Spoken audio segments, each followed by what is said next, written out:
నాకే ఎందుకు ఈ కష్టాలు వచ్చాయిరా, అసలు నేనే ఎప్పుడు కష్టాలు పడుతూ ఉంటాను, నేను ఎలా బౌన్స్ బ్యాక్ అవ్వాలి, అసలు దీని నుంచి బయటికి వస్తానా అని చెప్పి భయపడిపోతూ ఉంటారు. ఎందుకని అలా అవుతుంది అని అంటారు? Yes, wonderful question. ఇది కామన్గా ప్రతి ఒక్క విమెన్ ఫీల్ అవుతుంది ఇలా. ఓకే, ఏదైనా కానీ చేయాలనుకున్నవి చేయలేకపోయినా, లేదా ఏదో ఒక పెయిన్ వచ్చినా మన లైఫ్లో ఏదో ఒకటి, అంటే ఫ్యామిలీలో ఎవరైనా ఏదైనా కానీ డిస్టర్బ్ అవ్వడం కానీ, ఇంట్లో పిల్లలు సరిగా మాట వినకపోయినా, ఏదో ఒక ఇష్యూలో మనము అంటే ఒక టైప్ ఆఫ్ అంటే ఒక ఇంటెన్స్ ఇన్సైడ్లో ఒక టైప్ ఆఫ్ వ్యధ, ఎస్, వ్యధ ఫీల్ అవుతూ ఉంటాం. సో నేను అనుకునేదాన్ని, ఎందుకు ఇలా మనకి ఎందుకు ప్రాబ్లమ్స్ వస్తాయి, ఏదన్నా కానీ మంచి చేయాలనుకున్న ఒకసారి రిటర్న్ వచ్చి పడిద్ది అది మన ఎత్తి మీదే. సో ఇలా ఎందుకు అవుతుంది ఇలా అని చెప్పి బాగా అనుకున్నా. అప్పుడు నేను యూజువల్గా కూడా ఎక్కువగా కూడా ఎవరినైనా కానీ మెంటల్లీ స్ట్రాంగ్ ఉండాలి మీరు ఏంటి అంటే కానీ, నేను ఎవరిని అడిగినా కానీ ఎవరు చెప్పినా కానీ భగవద్గీత కానీ మహాభారతం కానీ చెప్తూ ఉంటారు.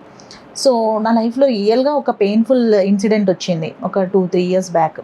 నేను నడవలేని పరిస్థితి, మాట్లాడలేని పరిస్థితిలో కూడా వెళ్ళాను అన్నట్టు, హెల్త్ ప్రాబ్లం వచ్చేసి. సో చాలా బాధపడిపోయాను. అప్పుడు ఇంకా నేను అప్పుడు అనుకున్నాను అన్నట్టు, సంథింగ్ నన్ను నేను ఎంగేజ్ చేసుకోవాలని చెప్పి మహాభారతం చూడడం, మళ్ళీ ఆ చిన్న చిన్న ఏదో మైథాలజికల్ స్టోరీస్ ఉంటే మళ్ళీ చదవడం, అట్లా నేను మళ్ళీ స్టార్ట్ చేశాను అన్నట్టు. అప్పుడు నేను అది చూస్తున్నప్పుడు నాకు కృష్ణుడు ద్రౌపదితో చెప్పిన మాటలు ఒకటి బాగా నచ్చాయి. అది రియల్గా ఎంత పవర్ఫుల్ టానిక్ అంటే రియల్గా ఆ మాటలు ఇంకా ఎప్పుడు కూడా నేను డిస్టర్బ్ ఫీల్ అవ్వలేదు. పాస్ట్ 3 years నుంచి ఫైనాన్షియల్ డిస్టర్బెన్సెస్ వచ్చినా, అనుకున్నవి జరగకపోయినా, ఏది వచ్చినా నేను ఫీల్ అవ్వలేదు అసలు 1% కూడా.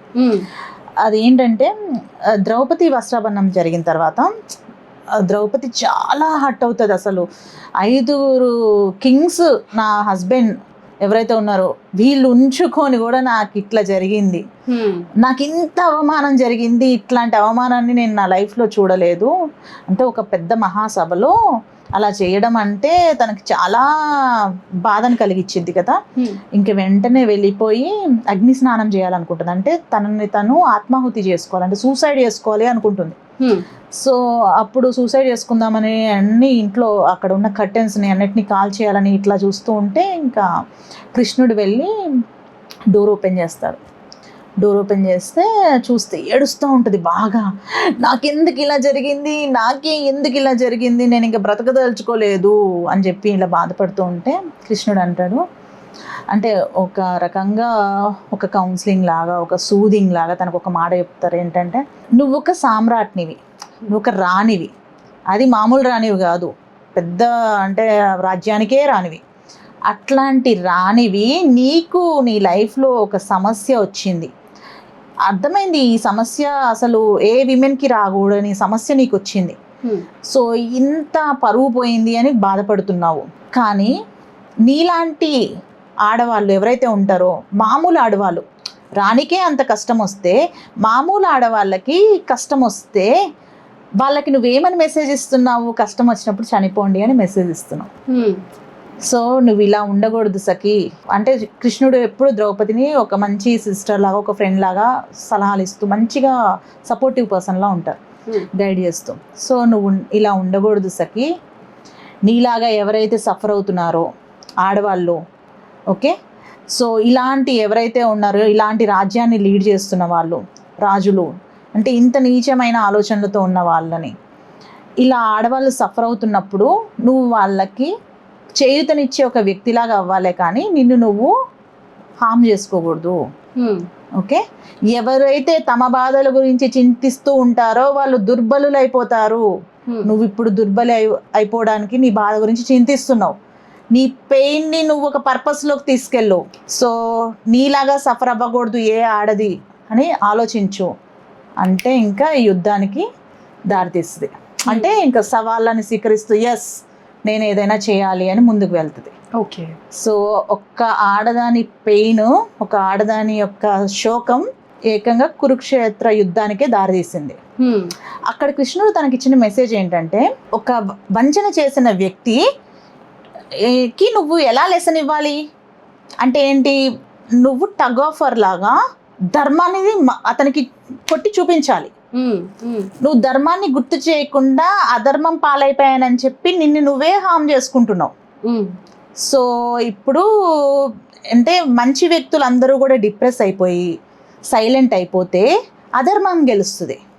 సో ఇలా సైలెంట్గా డిప్రెస్డ్గా ఫీల్ కాకూడదు. చలో ఛాలెంజ్ చెయ్యి, నువ్వు మళ్ళీ ఎలా అయినా కానీ స్ట్రాంగ్ అవ్వు. సో నిన్ను ఏడిపించిన వాళ్ళ అందరూ కూడా నిన్ను చూసి మళ్ళీ గర్వపడాలి. అసలు ఈమె జోలికి ఎందుకు పోయాంరా అని వాళ్ళు బాధపడాలి. అలాంటి సిచ్యువేషన్ని నువ్వు క్రియేట్ చేయాలన్నట్టుగా తనని ఒక మోటివేట్ చేస్తారు ఆ టైంలో. అప్పుడు ఇంకా ఆలోచిస్తుంది, ఇంకా సూసైడ్ చేసుకోకూడదు అనుకుంటుంది. సో కృష్ణుడు అక్కడ ఇచ్చే మెసేజ్ చాలా మంచి మెసేజ్. ఏంటంటే ఎవరైతే కూడా బలహీనులు అనే వాళ్ళు ఉంటారు కదా, అంటే weak minded, strong minded. So weak మైండ్గా ఉన్న వాళ్ళు ఎవరైతే ఉంటారో వాళ్ళు అందరూ కూడా ఆలోచించి ఒక కాజ్ కోసం, ఒక పర్పస్ కోసం ఆలోచిస్తే వాళ్ళు స్ట్రాంగ్ అయిపోతారు. ఓకే సో నాకే ఎందుకు కష్టాలు అంటే, నీకు ఈ కష్టం వచ్చింది అంటే నువ్వు 10 మంది విమెన్ అట్లా సఫర్ కాకూడదు అనేది నువ్వు సాల్వ్ చేయాలి. సో ఆడవాళ్ళకి సేఫ్టీ లేదు రాజ్యంలో, సేఫ్టీ ప్రొవైడ్ చేయి. ఆడవాళ్ళకి ఎటువంటి కేర్ లేదు, ఎమోషనల్ కేర్ని ప్రొవైడ్ చేయి. సో నీకు వచ్చిన కష్టము ఏ ఆడది ఆ రాజ్యంలో అంటే అనుభవించకుండా ఉండేలాగా నువ్వు చెయ్యాలి. సో అలా చెయ్యాలి అంటే నువ్వు ఎలా ఉండాలి? సో నీ పర్పస్, ఆ పర్పసే ఆ యుద్ధం చేయడం, మళ్ళీ రాజ్యం గెలుచుకోవడం, మళ్ళీ ఆ రాజ్యంలో ఉన్న ఆడవాళ్ళందరూ కూడా సురక్షితంగా ఉండడం. సో ఎవరైతే కూడా నెగిటివ్ ఆలోచనలతో ఉన్న వాళ్ళని మనం అలా చూస్తూ మనకెందుకులే అని వదిలేస్తే అది మన దుష్కర్మ అవుతుంది. అంటే మనం పట్టించుకోవట్లేదు, చేస్తున్నది మనం చూస్తున్నాము. గాంధీ గారు చెప్పారు కదా, చెడు చూడకు, చెడు మాట్లాడకు, చెడు వినకు అని చెప్పారు. ఎందుకు చెప్పారు? ఆ చెడులో మనం కూడా ఆ కాలగర్భంలో కలిసిపోతాం కాబట్టి. సో అలా కలిసిపోకుండా మనం ఉండాలి అంటే ప్రశ్నించు, స్టెప్ అవుట్ చేయి. అంటే నిజాయితీ కోసము ఏదన్నా సమస్య చూస్తే దానికోసం పోరాడు. నువ్వు ఎలానో చనిపోదాం అనుకున్నాం, పోరాడి చనిపో, చరిత్రలో మిగిలిపోతావు. అదే గనక ఏమి చేయకుండా అక్కడే కూర్చొని అలా ఆలోచించుకుంటూ డిప్రెస్ అయిపోతే నువ్వేం మీ సొసైటీకి మెసేజ్ ఇస్తున్నావు? ఎవరైనా కానీ వన్ థింగ్ గుర్తుంచుకోండి, your life is your message to this world. మీకు పెయిన్ వచ్చిందన్నా అది ఒక మెసేజ్. అలాంటి పెయిన్ ఏదైతే ఉంటుందో దాన్ని సాల్వ్ చేసుకోవడం కోసం ఆ పెయిన్ మీకు వచ్చింది. సో ఇలా ఆలోచిస్తే గనక కాన్ఫిడెంట్గా ఫీల్ అవుతాం చాలా. డెఫినెట్గా ఇప్పుడు ఈ వీడియో చూసాక చాలా మంది మోటివేట్ అవుతారు. ఎందుకంటే ఏదో డిప్రెషన్లోకి వెళ్ళిపోయి నాకే వచ్చింది అని బాధపడుతూ రోజులు గడిపేస్తూ ఉంటారు తప్ప, నాకు వచ్చింది కాబట్టి నేను ఇక్కడి నుంచి మూవ్ ఆన్ అవ్వాలి, ప్రూవ్ చేసుకోవాలి అని చాలా తక్కువ మంది అనుకుంటారు. ఇది ఒక వండర్ఫుల్ మెసేజ్ అని అనుకుంటున్నాను నేను. Thank you so much Anusha గారు. Thank you.